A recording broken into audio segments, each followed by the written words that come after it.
Pessoal, muito boa tarde, sejam muito bem-vindas, sejam muito bem-vindos a mais um Diálogos Interdisciplinares, a segunda edição do Diálogos, o segundo dia da segunda edição do Diálogos. Sou o professor Vitor Valente, sou diretor da Litera Pré-Vestibular e da Litera Cultural, sou professor de língua portuguesa pela USP, de História da Arte pela PUC de Minas, e estou aqui acompanhado, elegantemente acompanhado, do garoto Thiago. Tudo bem com você, Thiagão? Tranquilo, Vitor. Então, boa tarde, pessoal.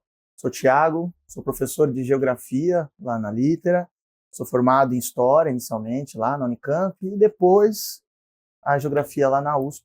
Então, vamos bater um papo aí sobre um tema muito interessante. Na semana passada, a gente bateu um papo sobre a literatura e sobre a história na Idade Média. Hoje a gente avança no tempo e discorre sobre arte e literatura, mas agora na Idade Moderna. E aí eu revelei para eles, Thiago, na semana passada, meu processo de composição das aulas. Porque uma aula é uma composição, né? Quase artístico ali, aquele momento.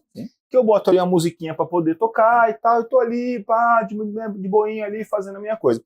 Na semana passada, Thiago, o Spotify me surpreendeu. Porque eu tô ali, pá, treinei meu algoritmo bonitinho, do nadão ele meteu uma na castela no bagulho. Nunca tinha escutado. Tava certinho. Nunca tinha escutado, mas calhou que tinha a ver com o conteúdo que seria tratado. Dessa vez, foi diferente, ele não me surpreendeu em nada.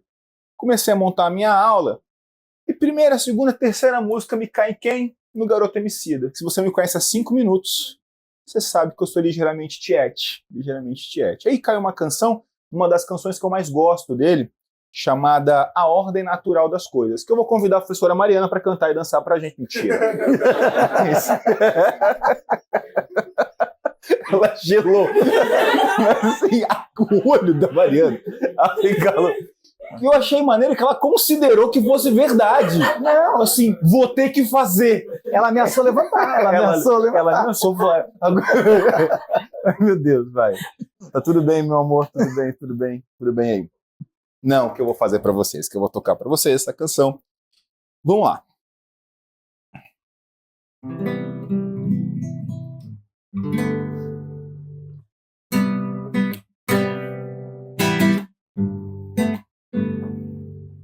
A merendeira desce, o ônibus sai, Dona Maria já se foi, só depois é que o sol nasce, de madruga é que as aranhas tece, no breu, e amantes ofegantes vão pro mundo de Morfeu, e o sol só vem depois.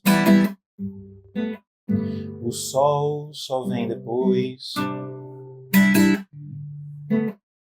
É o astro rei, ok, mas vem depois. O sol só vem depois.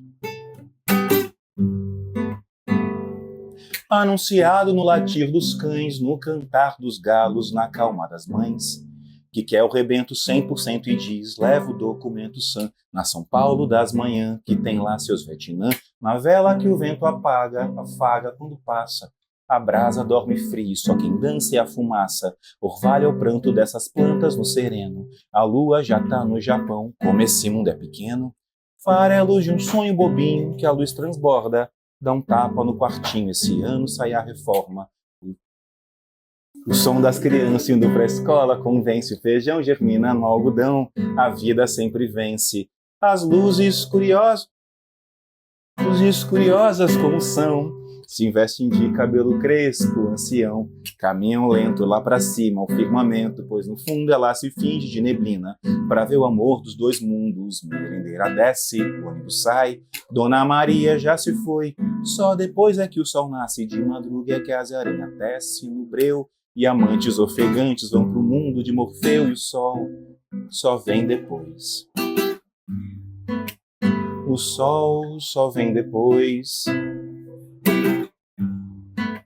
É o astro rei, ok, mas vem depois. O sol só vem depois.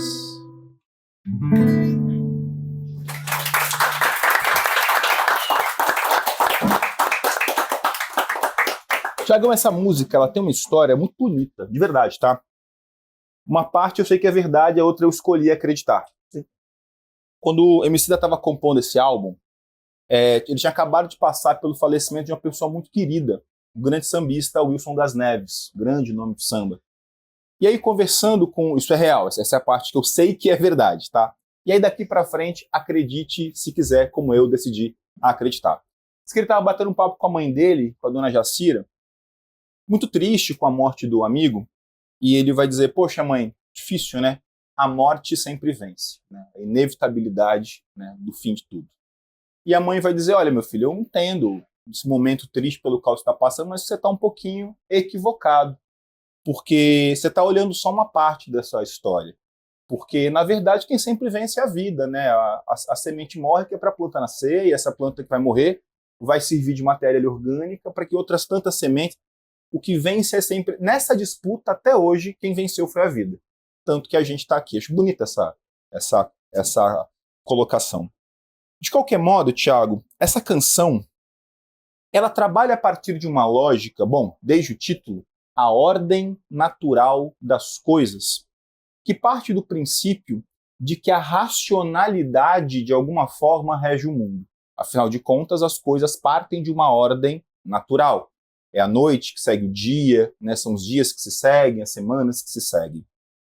O papo que a gente vai ter hoje, Tiagão, ele de alguma forma flerta com isso, porque a gente está falando de um período em que essa ideia de razão ela vai tomar de assalto o pensamento da época, não é? Sim. Eu queria, Tiago, começar então pedindo, fazendo a ponte da semana passada para essa semana, para você contextualizar um pouquinho, Tiago, o final da Idade Média e essa transição para a Idade Moderna, ou falando em outros termos, o final de uma lógica feudal para o início de um pensamento capitalista. Pode ser, meu velho? Pode, vamos lá. Então, como o Vitor está falando aí, esse finalzinho da Idade Média, né, assim, os últimos séculos da Idade Média, que a gente costuma chamar de Baixa Idade Média, o período das crises, né? A gente sempre tem uma visão de crise muito negativa, mas às vezes a crise vem, né, transformando algo que já está esgotado, como ia acontecendo ali. Só para desculpa te cortar, eu lembro, você falou de crise, Thiago, eu lembro de uma frase do Gramsci, que é muito boa, que ele vai dizer, né, crise é o intervalo entre aquilo que está morrendo não acabou de morrer e aquilo que está nascendo não acabou de nascer ainda, né? Sim. Então, olhando por esse lado, então a Europa está passando por um processo de transformação, né? A gente está falando de feudalismo, está falando de transição de duas épocas, nós estamos falando de Europa. Então você tinha uma sociedade feudal, né, rural, que vivia um processo de transformação. A gente passava por um crescimento populacional, então esse crescimento populacional vai levar a um esgotamento de terras. A galera começa a mudar, sair ali do campo, começar a ir para as cidades. A gente sempre tem essa ideia de que no período do feudalismo não existia cidade. Existia cidade, a gente está olhando o campo europeu, mas tinha lá as cidades. Essa galera mudando para a cidade, as cidades vão crescendo, vão aumentando. Na cidade, a lógica é um pouco diferente do campo. No feudalismo, ali no campo, ele vai ter uma tendência a uma autossuficiência, você vai plantar e vai produzir tudo aquilo que você precisa para sobreviver. Isso na cidade já não é verdade. A gente precisa do próprio campo produzindo em excesso, para esse excesso virar a moeda de troca, a gente poder comercializar. Então, ao mesmo tempo que as cidades vão crescendo, o comércio vai ressurgindo, né? Na verdade, ele vai se intensificando, que é a mesma coisa, não é dizer que o comércio tinha deixado de existir, mas ele vai se intensificando. E aí, as cidades vão se formando nesse contexto. E aí a lógica urbana é completamente, um pouquinho diferente da lógica rural.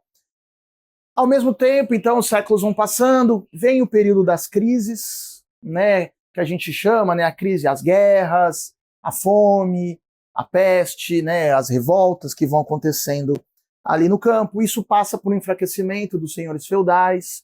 As cidades vão ganhando uma certa autonomia em relação ao campo. Então, as cidades estavam muitas delas dentro lá dos territórios feudais, depois elas vão criando certa autonomia. E dentro dessa autonomia nasce, né, ou se fortalece uma camada da sociedade que a gente vai chamar de burguesia.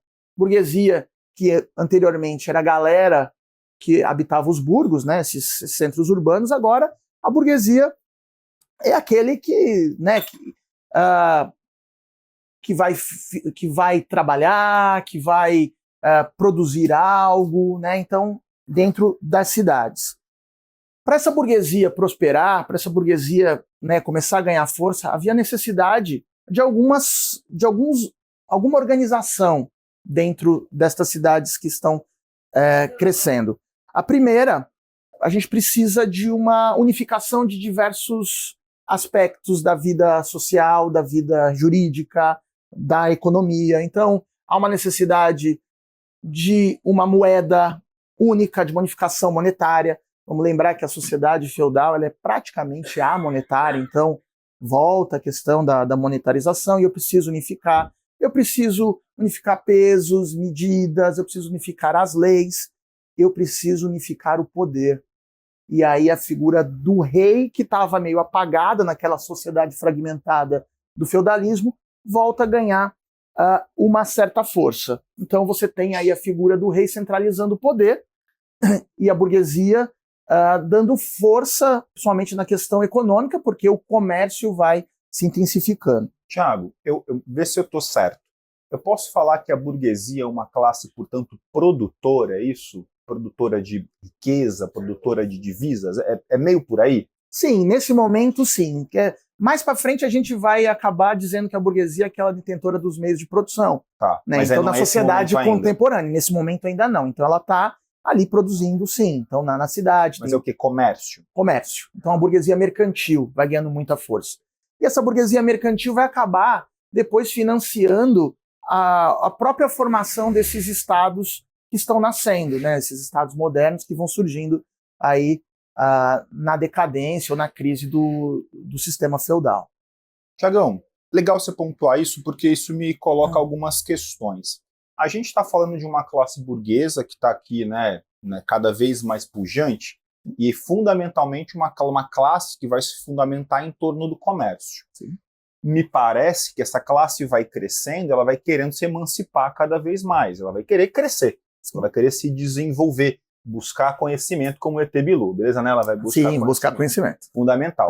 Dentro dessa busca por conhecimento, começa a acontecer um resgate da cultura clássica, né? Chamada cultura helênica, greco-romana. E eu queria entender um pouco, Tiago, qual é a ponte entre uma coisa e outra? Beleza, eu entendi, eles estão buscando mais saberes, se emancipar, se desenvolver, mas como é que entra a cultura greco-romana nisso, cara? Então a gente começa passamos pelo chamado renascimento urbano, renascimento comercial, mas essa sociedade agora passa também por um período que a gente vai chamar de renascimento, né? E dentro desse renascimento, essa cultura renascentista aí desse início do período moderno, a gente vai ter esse resgate da antiguidade clássica, uma ideia de romper alguns valores, algumas regras, alguns pensamentos que eram vigentes do período medieval. Então Por que romper? A gente tinha uma sociedade centrada basicamente na igreja. A gente tinha na Idade Média, no feudalismo, uma sociedade politicamente falando muito fragmentada. E a igreja era a instituição que representava um processo de unificação. Ela estava presente. Ela que juntava tudo isso. Isso, ela estava presente naquela sociedade e ela era uma instituição única, que tinha um líder. E esse líder, a partir daí, você tinha as ideias dessa instituição dentro desta sociedade que era fragmentada. Então, o pensamento vindo da igreja, o teocentrismo, então, né, não Deus no centro de tudo, mas o pensamento da igreja no centro dessa sociedade, né? E aí você tem agora uma sociedade querendo romper isso. Não é uma sociedade ateísta, uma sociedade não religiosa, mas uma sociedade que busca romper essa centralidade do poder aí na figura da igreja. E aí aparece o estudo dos humanistas, que vão olhar muito a questão da centralidade do homem, o homem como o ator principal dentro dessa sociedade. O foco das atenções passa a ser o homem, a valorização do homem. Não quer dizer que não há uma proximidade com Deus, mas aqui o homem sendo o centro. E esse homem com algumas características. Esse homem é um ser racional, é um ser crítico, ele é questionador da sua própria realidade, e a partir daí vai trazendo esses elementos da cultura greco-romana para dar sustentação para este homem que quer não é romper com Deus, mas romper com esse pensamento centralizado na igreja, né? Interessante você colocar isso, Tiagão, porque eu falava isso já com vocês na semana passada, e eu acho sempre muito bacana da gente pensar, acho muito estimulante pensar como a arte, e a literatura aqui em especial, ela vai funcionar, vou usar o mesmo termo, como uma espécie de esponja do que está acontecendo numa época, na cultura de uma época, no pensamento de uma época. Porque vamos lá, a gente tem um olhar muito racional, o desejo de um olhar muito racional sobre a vida. Isso vai se refletir na maneira como a arte vai ser contemplada nesse momento. Falemos, por exemplo, do mais famoso dos autores desse período, Camões. Conhecidíssimo caolho, Camões, beleza, tá? Quando a gente olha para a obra lírica, para a obra sentimental desse autor, vários desses elementos vão aparecer ali, vão se colocar ali. Bom, para começo de partida, a gente precisa falar, antes das temáticas, da maneira como ele organizava o seu texto. O famoso soneto, né, a construção do soneto, a gente pode dizer que já na forma existe uma informação sobre a abordagem do conteúdo. Explico. O soneto talvez seja a mais matemática das formas poéticas. Ele obrigatoriamente tem que ter 14 versos. O chamado soneto italiano, que é o que chegou para a gente, 2 estrofes, as primeiras de 4 versos cada uma, os quartetos, outras 2 estrofes de 3 versos cada um, os tercetos, se somar dá 14, eu fiz a conta em casa, pode confiar, tudo bem? A gente tem uma organização, portanto, uma temática na quantidade de versos, mas também na métrica. Cada um desses 14 versos deve conter 10 sílabas poéticas obrigatoriamente, mas também na rima, há organizações de rima A, B, né, aquele negócio todo. A maneira como o soneto se organiza é por si racional. E quando a gente olha para as temáticas camonianas, temáticas fundamentalmente sentimentais, o grande tema do Camões foi o amor, que ele mais vai tratar, dá para a gente concluir que colocar essas temáticas no soneto é uma forma de racionalizar o sentimento. É uma forma de racionalizar o desejo, a vontade, a emoção. Está muito dentro dessa lógica, né? Eu tenho um homem instigado à ideia de racionalizar a vida. Nada mais racional do que racionalizar a própria emoção. Faz sentido para vocês? Isso não vai parar só no campo do sentimento, do amor. Vai ser muito forte isso. Mas esse nem vai ser o tema mais pujante para o Camões. O tema que mais vai angustiá-lo é justamente um nome clássico, tempus fugit, o tempo foge, né? E tudo aquilo, todos os dramas que envolvem a passagem do tempo, a brevidade da vida, a gente pode morrer, o envelhecimento, todos esses... Não, é porque essa sociedade urbana, esse burguês, é o uso do relógio que aparece nessa sociedade, controlar o tempo. Passa a ser uma questão, né? Sim, então o tempo passa a ser fundamental, porque eu preciso produzir. Então, elementos que vão se conectando aí com... Porque para pensar, gente, no mundo rural, o tempo ele é muito mais espaçado, né? Você obedece à lógica da natureza, você acorda quando o sol nasce, você tem que dormir quando o sol se põe, produz o que é necessário de produzir. Na lógica urbana, o relógio passa a ser um imperativo. É natural, portanto, o resgate de uma ideia de que o tempo foge. Eu não tenho tempo para fazer nada. Você sente isso hoje? Os caras nem TikTok tinham, beleza? Para poder, né, ir pro caramba aí o tempo deles. O grande soneto do Camões, na minha opinião, e só a minha opinião importa nesse momento, o mais bonito dele, né, mudam-se os tempos, mudam-se as vontades, muda-se o ser, muda-se a confiança, todo mundo é composto por mudança, tomando sempre novas qualidades. Ele está discutindo exatamente um drama que, ainda que pessoal, é universal. Porque, vamos lá, o Camões está escrevendo uma parada, lá em 1500 e qualquer coisinha, que bate fundo no indivíduo contemporâneo hoje. Eu estou olhando para esse texto e estou dizendo, caramba, bate em mim. Porque uma outra questão fundamental do mundo clássico, que o Camões vai fazer um resgate muito profundo, é um conceito do universalismo. Se você teve uma boa aula sobre esse período, você ouviu essa palavra, universalismo.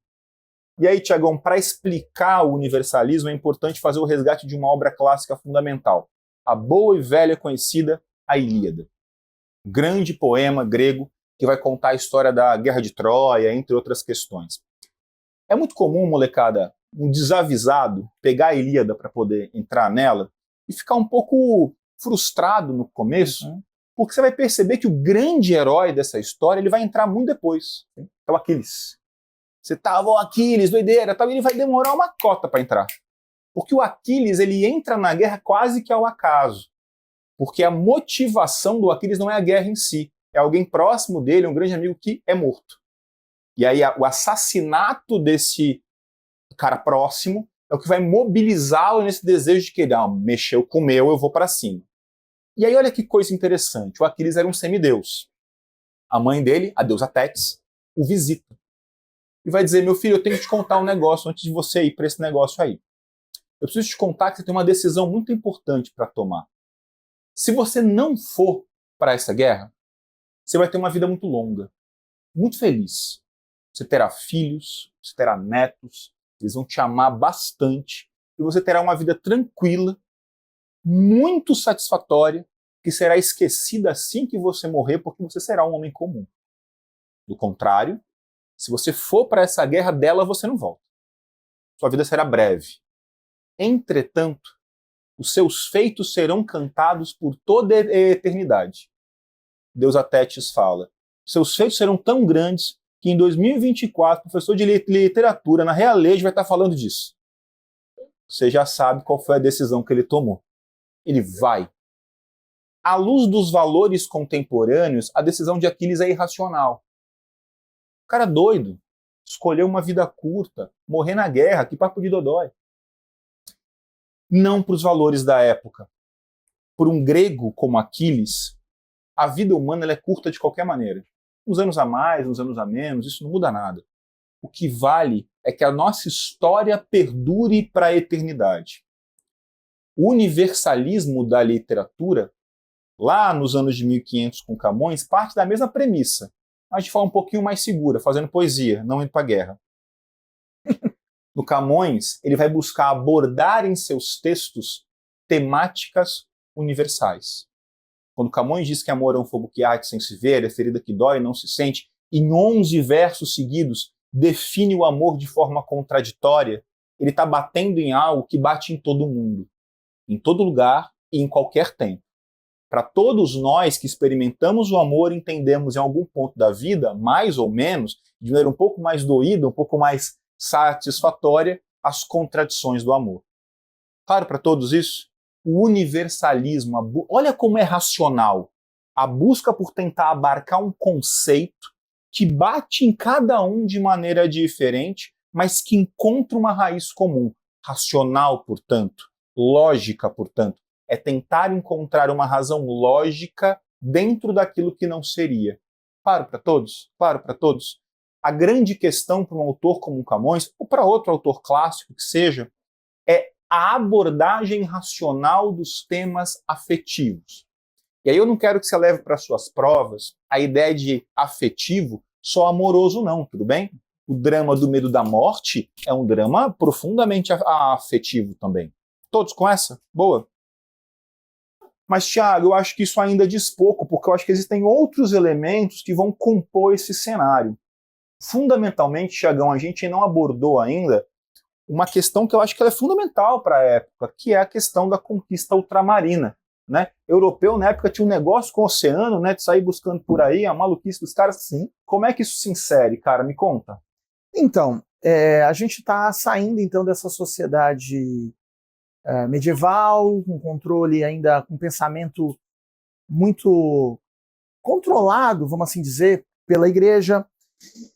Portugal tem uma vantagem, né? Portugal é um país que se centraliza politicamente precocemente, perto de outros na Europa.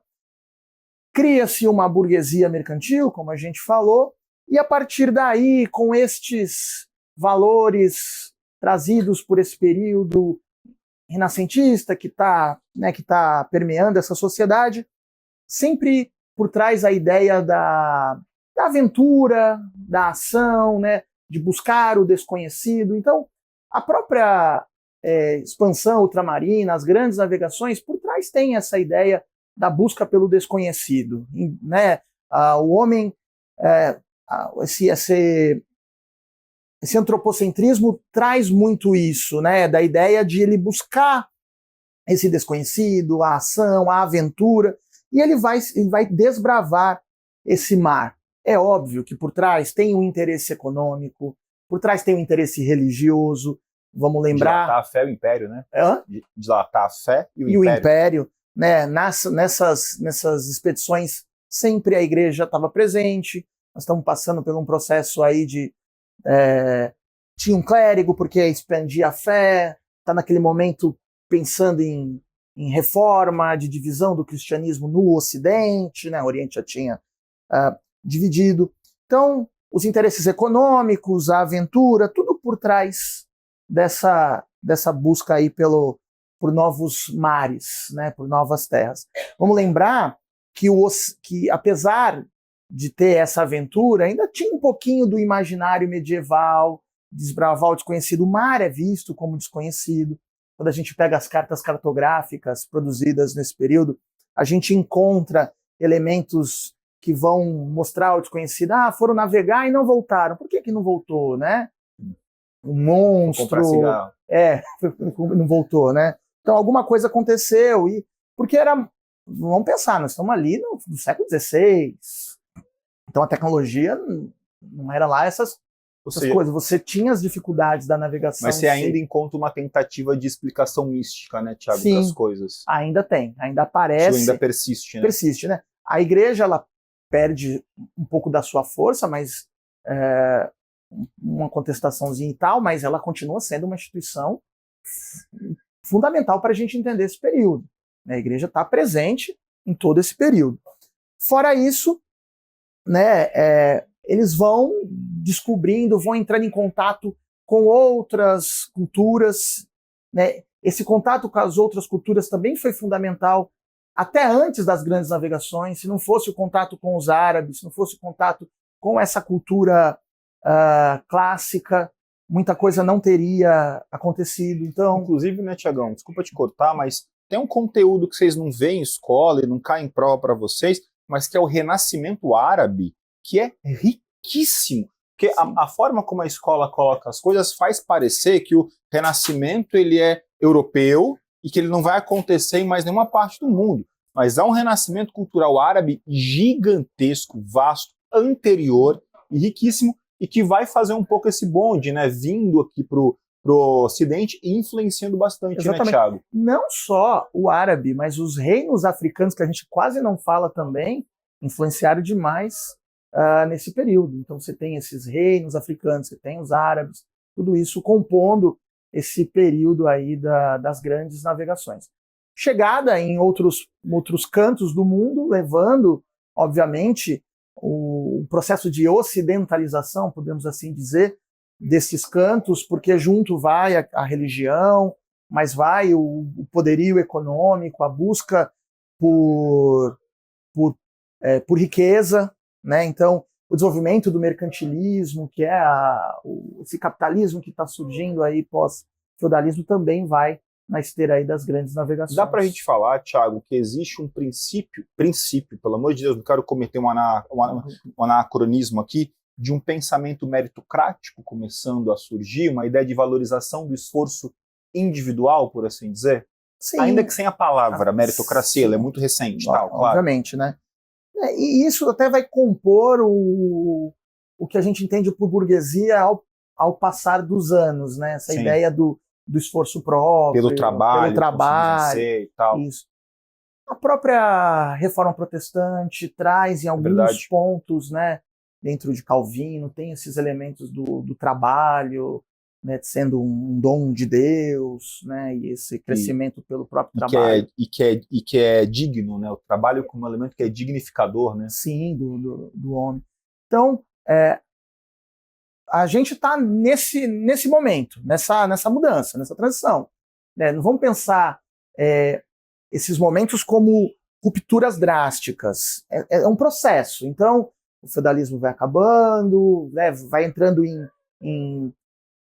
acabando assim, né? Ele vai entrando em dificuldades, outras formas vão surgindo, e com as grandes navegações, o contato com culturas diferentes que vão influenciar também na estrutura social e econômica da Europa como um todo, não só de Portugal ou Espanha, que foram que desbravaram primeiro ou que tiveram um relativo sucesso nesse processo, mas da Europa como um todo. Boa. Vai sofrer com esse contato. Antes da gente seguir, para você que está assistindo a gente ou nos ouvindo, eu vou quebrar a quarta parede fazendo uma pergunta para o Neto, né, que sempre está atrás das câmeras.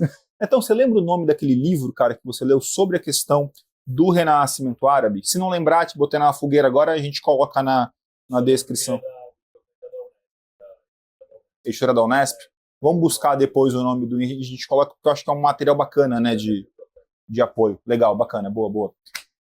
Importante comentar isso que o Thiago está colocando, porque mesmo a questão da expansão ultramarina também se refletirá na literatura da época. Você obviamente ouviu falar dos Lusíadas, né? Se o Camões de um lado terá no Rimas, sua obra lírica, né, em que seus sonetos serão ali colocados, a gente vai ter também a sua grande obra épica, seu poema, vamos lembrar o que é uma obra épica, né? Um grande poema narrativo, heróico, que vai justamente se situar nesse contexto da expansão ultramarina portuguesa. Sempre bom lembrar, a título de prova, uma questãozinha que cai direto, pelo amor de Deus, o herói dos Lusíadas é o povo de Portugal.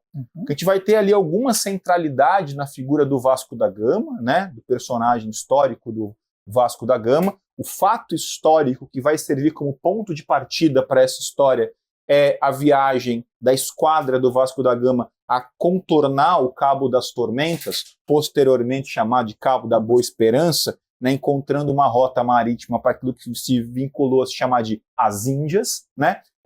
Por que ele vai escolher essa viagem? Porque é a viagem símbolo do domínio ultramarino.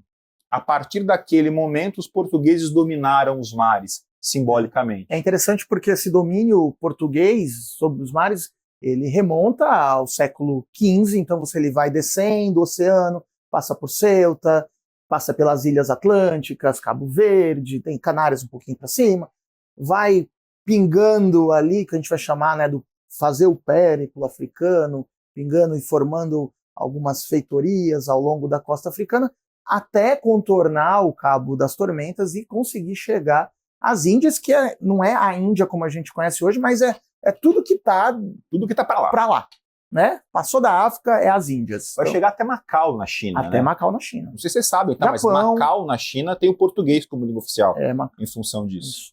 Macau no Japão, sim, chega também, né? Esse processo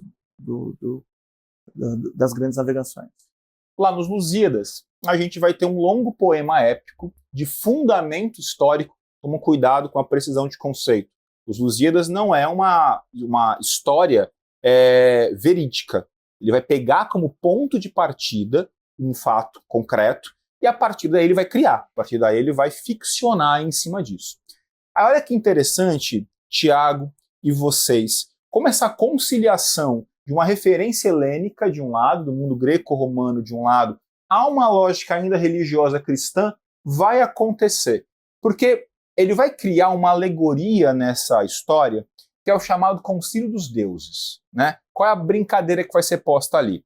Os portugueses querem conquistar os mares, né? E aí era uma prática convencional nas histórias gregas. Sempre que um grande herói partia para uma empreitada grande demais, inédita, os deuses se reuniam para decidir se iam contribuir com essa empreitada ou dificultá-la.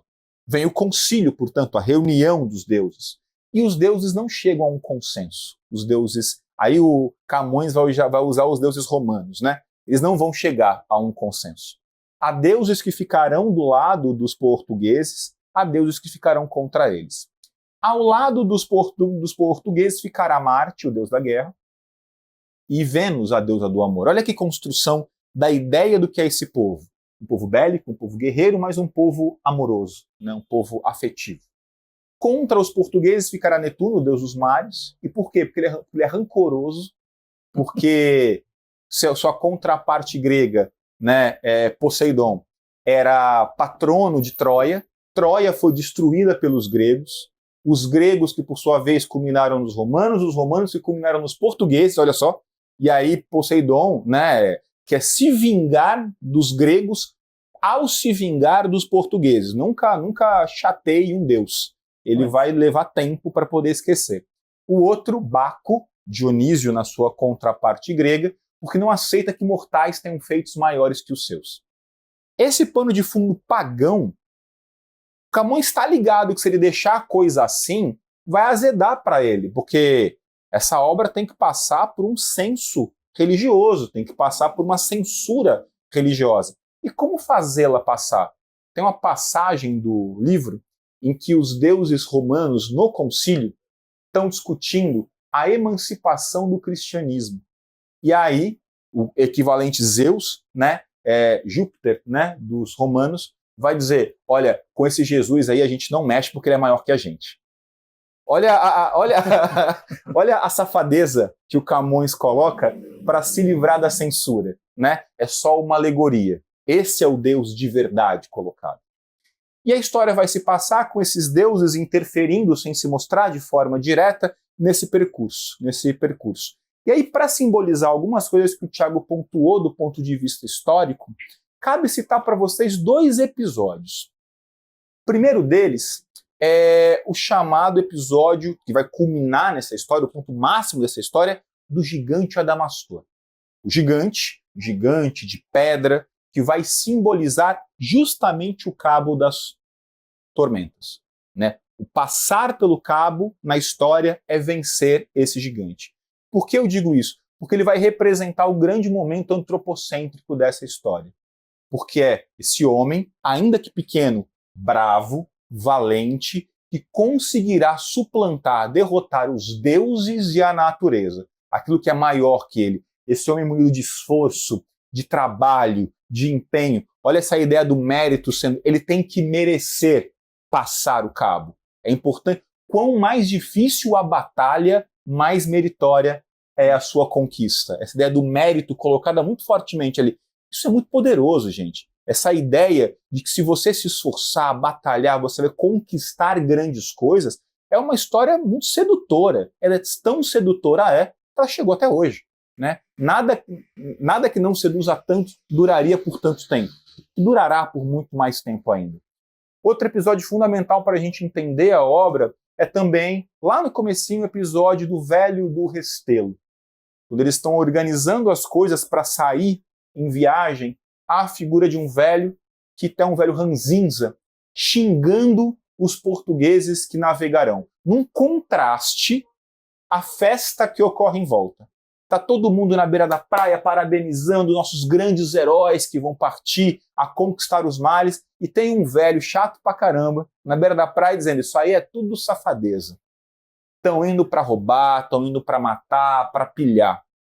À época, o velho foi lido como um símbolo do atraso, como um símbolo do português que só olha para trás, não olha para frente. Hoje, existem outras leituras para esse mesmo episódio. Muita gente boa vai questionar será que na figura desse velho, o Camões não colocou de alguma forma um olhar crítico que ele tinha sobre esse momento? Nós não sabemos, tá? Não sabemos se isso de fato era a visão do Camões, mas a sugestão dessa leitura é bastante interessante. Os Lusíadas vai culminar na vitória do povo português, na emancipação ali do Vasco da Gama, seu principal nome ali, ainda que não protagonista dessa história, a elevação de uma figura quase divina. Os Lusíadas é uma grande história justamente sobre o crescimento individual, do sujeito, do esforço, do mérito, por assim dizer. Mas, Tiago, um elemento que eu acho que é muito importante a gente pontuar é que quando a gente fala sobre esse período, muitos nomes talentosos surgem, né? Nomes geniais da história da literatura, da arte. As Tartarugas Ninja são todas desse período, né? Todos. O Leonardo, que é o que usa espada da faixinha azul, que é o Leonardo da Vinci. O Donatello, o roxinho, roxo, que é o inteligente, que é o cientista do grupo do bastão, beleza? Tá? O Michelangelo Cauabanga, que é o que come pizza, a faixinha laranja no Chaco, tudo bem? Literatura. E o Rafael, que é o mais sisudo, que é o mais bravão, do Sai. Você não sabe, o Sai é um negocinho de 3 dentinhos assim, tá ligado? Pá. As Tartarugas Ninja são alguns exemplos dos grandes talentos na época. Faz parecer que o raio caiu e um monte de talento do nada apareceu, mas na real a gente não sabe a gente sabe que não é tão assim não. Sim. Existe uma figura, um personagem, que na verdade são muitas pessoas, que vai fomentar bastante o surgimento desses talentos, ou pelo menos sustentar que esses talentos possam se desenvolver, que é a famosa figura do mecenas, na atividade do mecenato. Quem é esse camarada? Por que ele surge? Com que intenção, Thiago? Mestre Splinter. Mestre Splinter, esse camarada é o que vai treinar esses caras. Na verdade... Não está entendendo nada, tá? Não é da época deles, mas beleza. A gente está no lazer aqui, nós dois, tá? Eu passava a tarde no fliperama jogando o Tartaruga Ninja. Gente, fliperama, o que era? É importante contextualizar o que é um fliperama. Não, o mecenas é um financiador, é um patrocinador das artes, né? A maioria dos artistas dessa época, e aí mais, não necessariamente da literatura, isso aí depois, né, mas das artes em geral, eles eram de camadas não ricas da sociedade, tirando o Michelangelo, que era playboy, que era um playboyzinho. Os outros não, então havia necessidade de um financiamento dessa obra. E os mecenas eram nobres, eram alguns burgueses, alguns banqueiros, dependendo da região, né, que financiavam estes artistas para produzir. E viver da sua arte, dar trabalho, desde que o mundo é mundo, galera. Exatamente. Não é de boa, não. Antes a gente estava aqui até conversando um texto que a gente achou do Leonardo da Vinci, procurando trabalho, assim, mandando como se fosse um currículo lá, uma carta, né, lá para os Sforza, dizendo, eu tô aqui, eu vou construir um carro disso aqui, eu vou fazer tal coisa. Mano, é o Da Vinci mandando manda jobs, tá ligado? Manda jobs, tô precisando, né? Faço teu site. Meu boleto tá vencendo. Pago, manjo muito. É isso aí, eu tenho um boleto semana que vem para pagar. Né? Então, esses financiadores. E é até interessante porque a gente vai ter várias obras de retrato destes nobres, destes grandes burgueses, porque eles vão pagar para o cara retratar. Né? Mas por que esse patrocinador está patrocinando, Thiago? Qual é o interesse que ele tem com isso? Não, na verdade, o interesse além da difusão da arte, ele acaba destacando essa questão, valorizando esse homem, né? Valorizando o conhecimento, essa expressão individual da arte, apesar que eles, somente da escultura, não era sozinho, tinham vários ajudantes que financiavam, né? Então, esses patrocinadores acabavam até incentivando, e foi crucial para as inovações artísticas e científicas da época. Você tem um ganho que é social com isso, também, né, de alguma forma, né, Thiagão? Porque eu estou aqui patrocinando esse jovem talento. Esse jovem talento se desenvolve assim numa figura genial. Mas quem revelou fui eu, né? Quem revelou fui eu, né? Há um ganho social nesse sentido, né? Claro, também. E aí eu acho que vale a pena resgatar um negócio que você falou, Thiago, de que a gente está vivendo um momento mais humanista, mas que não perdeu a fé, que pode ficar confuso às vezes isso. A igreja também vai ser um grande mecenas, né, Thiago? Exatamente. Então, quando você pega esse patrocínio, esses grandes artistas, no momento da história, a igreja está patrocinando, colocando bastante dinheiro, né, para que essas obras sejam produzidas. E aí, consequentemente, é uma obra com uma vertente religiosa. Né, mas a igreja também foi uma grande mecenas da época. A gente tem, na Itália, você vai ali para a região do Vaticano, né, grandes obras, a Capela Sistina e várias foram bancadas aí.